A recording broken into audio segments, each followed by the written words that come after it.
അപ്പോൾ ഇന്ന് നമ്മളെ പരിപാടി എന്താ വെച്ചാൽ ഒരു ചെറിയൊരു യാത്ര പോകണം. യാത്ര പോകാൻ നമ്മൾ പണിക്ക് പോട്ടാ, ലക്ഷദ്വീപിലേക്കാണ് പോകുന്നത്. നമ്മളിതിന് മുമ്പ് പോയ വർക്കാണ്, അപ്പോൾ ഇതിനെ ബാലൻസ് എടുക്കാൻ വേണ്ടി പോവാണ്. ഇപ്രാവശ്യം നമ്മൾ കൂടുതൽ ഫാമിലിയും കൂടി ഉണ്ട്. അപ്പോൾ നമ്മൾ കോഴിക്കോട് പോകാനാണ് ഉദ്ദേശിക്കുന്നത്.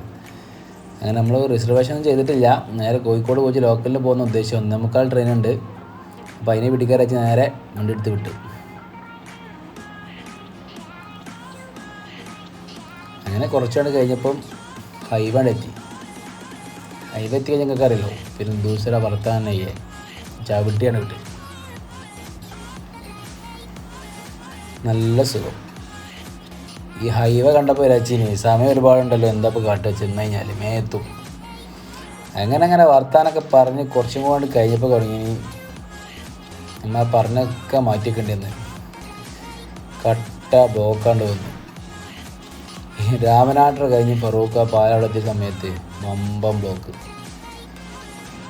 കട്ട ബ്ലോക്ക് പറഞ്ഞാൽ കട്ട ബ്ലോക്ക്. ഇത്ര പ്രതീക്ഷിച്ചു. സമയം എന്താ കാട്ടുമെന്ന് വിചാരിച്ചെടുത്ത് സമയം കിട്ടാനില്ലാതായി. എല്ലാ റോട്ടുമ്പോൾ സമയം പോയി കിട്ടി, അല്ലാതെ ഒന്നും സംഭവിക്കാനില്ല.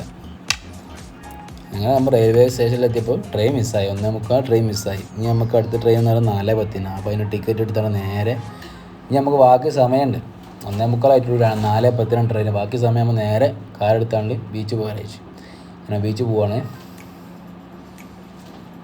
ആ സമയം കണക്കാക്കണമല്ലോ, ഏതായാലും മിസ്സായി. നേരത്തെ ഒരാഴ്ച 1:45 ട്രെയിന് പോയാൽ നേരത്തെ എത്തിക്കഴിഞ്ഞാൽ എന്താ ഇപ്പോൾ ചെയ്യാമെന്നൊക്കെ വിചാരിച്ചു. അപ്പോൾ ഒന്നായിട്ട് മിസ്സായപ്പോൾ ആ സമയം അവിടെ കിട്ടി. ഇനിയിപ്പോൾ 4:10 ആക്കണം. നേരെ ബീച്ച് പോയച്ചു. ബീച്ച് നട്ടുച്ച സമയമാകുമ്പോൾ ബീച്ചിലാണ് ആളും കുറവാണ്, രസമില്ല. പക്ഷേ അവിടെ ഒരു രസമുള്ള സംഗതി ഉണ്ട്. എന്താ വെച്ചാൽ ചായ, ആ കല്ലുമ്മക്കായ, അത് വേറെ വൈബാ. അങ്ങനെ ബീച്ചൊക്കെ ഇങ്ങനെ കണ്ടതിന് ശേഷം നേരെ എന്തായിട്ട് ചായ കുടിക്കാൻ അയച്ചു. അങ്ങനെ ഓരോ കല്ലുമ്മക്കായും ഓരോ ചായയും കാടമുട്ട മസാലയും കഴിച്ച് നേരെ സ്റ്റേഷനിലേക്ക് വന്നു. ഏകദേശം 4:10 ആവാനായി, നമ്മൾ ട്രെയിൻ വരാനായി. നേരെ ഇങ്ങോട്ട് പോന്നു. ഇനി നേരം പോയി കഴിഞ്ഞാൽ അതും കൂടി മിസ്സാവില്ലേ. ഏകദേശം എന്താ പറ്റിയത്, റെയിൽവേൻ്റെ ട്രെയിൻ കറക്റ്റ് 4:10 ട്രെയിൻ ഇവിടെ എത്തി. ഇത് ശനിയാഴ്ച ആയതുകൊണ്ട് തോന്നുന്നു ഭയങ്കര തിരക്കായിരുന്നു ട്രെയിനിൽ. ഞങ്ങൾ ജനറൽ ടിക്കറ്റാണല്ലോ എടുത്തതും.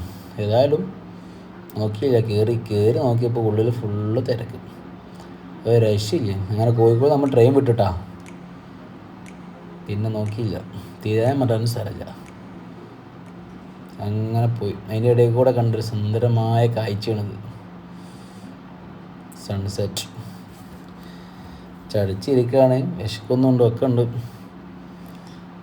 അങ്ങനെ കഴിഞ്ഞു. കുറച്ചൊക്കെ കഴിഞ്ഞപ്പം ട്രെയിനിൽ തിരക്കൊക്കെ കണ്ട് കുറഞ്ഞ് വന്നു. നൈറ്റായി, രാത്രി 7 മണി ആവാനായി. അങ്ങനെ ഏകദേശം ആലുവ ചാലക്കുടിയൊക്കെ സമയത്ത് ഫുള്ള് ഏകദേശം ഫ്രീ ആയി.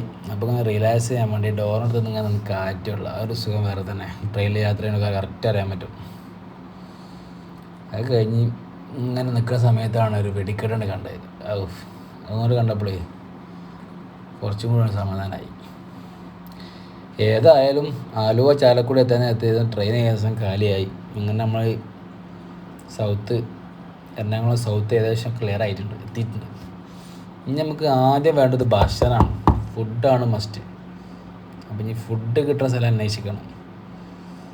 നേരെ നമ്മളെന്തായിട്ട് സൗത്ത് ട്രെയിൻ ഇറങ്ങി ഫുഡിനെ പറ്റി അന്വേഷിക്കണം. ഫുഡ് വേണം നമുക്ക് മെയിൻ. അങ്ങനെ ഒന്നും നോക്കിയില്ല, ട്രെയിൻ നിർത്തി ഉടനെ നേരെ ഇറങ്ങി നല്ല ഫുഡ് നോക്കിയാണ് ഇറങ്ങി.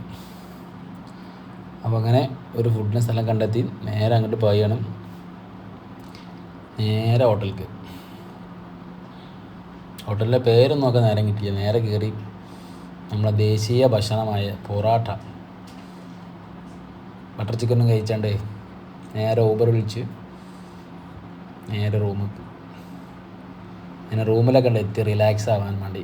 റൂമൊക്കെ എടുത്ത് സെറ്റാണ്, പക്ഷേ കുഴപ്പമില്ലാത്ത റൂമാണ് നമ്മൾ എടുത്തത്. റൂമൊക്കെ എടുത്ത് നേരെ റൂമിൽ ഇന്ന് ഫ്രഷ് ആവണം, കിടക്കണം. അപ്പോൾ ഓക്കെ, ബാക്കി കാര്യങ്ങൾ നാളെ. ലക്ഷദ്വീപത്തെ വീഡിയോസും കാര്യങ്ങളും അതുപോലെ തന്നെ കപ്പലത്തെ വീഡിയോസും കാര്യമൊക്കെ നാളെ മുതൽ നമുക്ക് അപ്ലോഡ് ചെയ്യും. എല്ലാവരും സപ്പോർട്ട് ചെയ്യുക, ഷെയർ ചെയ്യുക. Okay, by.